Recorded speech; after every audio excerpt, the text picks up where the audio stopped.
Google Classroom is Google Drive management. It manages all those files in Google Drive. In fact, when you add a file into Google Classroom, it automatically shares it with the students explicitly so they can see it, but outsiders can't, including individual student documents. So let's see how that works. So I am on the classwork page as a student.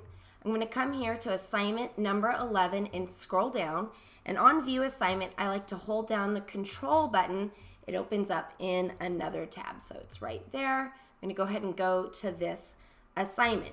Now the Your Work bubble is over here on the right hand side, and you can see that I have added a Google Sheets assignment so students can click on it and open it up, not from Google Classroom, it actually opens up from Google Drive. So I'm going to go here, open up this assignment. This is my copy. You see this has my student name on it.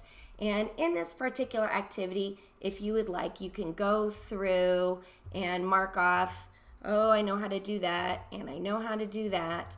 And you'll notice that it'll let you level up. If there's something you don't know how to do, you can go click here, and it's going to open up a Google Slides with directions on how to do that particular activity. Then when you know how to do it, you can come back and mark it off. Now this is just for fun and completely optional, but it does give you some nifty Google Drive tips.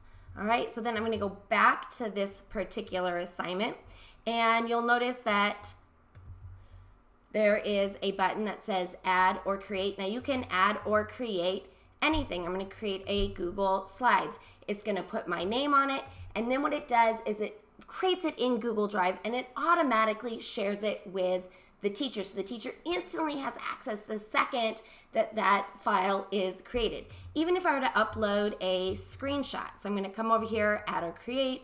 I'm going to add a file. I'm going to drag in a screenshot. And you can see that that is added in there. And that second that I have added, it doesn't add it to Classroom. It adds it to Google Drive. And the teacher instantly has access as soon as uploaded, whether or not the student has turned it in, which is pretty awesome. All right, so I'm going to go back to the Google Classroom, and I can see up at the very top of Google Classroom, it says Class Drive folder. So every student has a folder in Google Drive, and it's their folder. As the teacher does not have access to the folder, although the files in it are shared, not because the folder is shared, but that's just what Google Classroom does, is it shares files, teacher to student, right? And so if the student wants to find any of their work, they go to the Class Drive folder, because all their work actually exists in Google Drive. It is in Google Drive, and it's not actually in Google Classroom. In Google Classroom, it's just linked. It's linked to Google Classroom from Drive.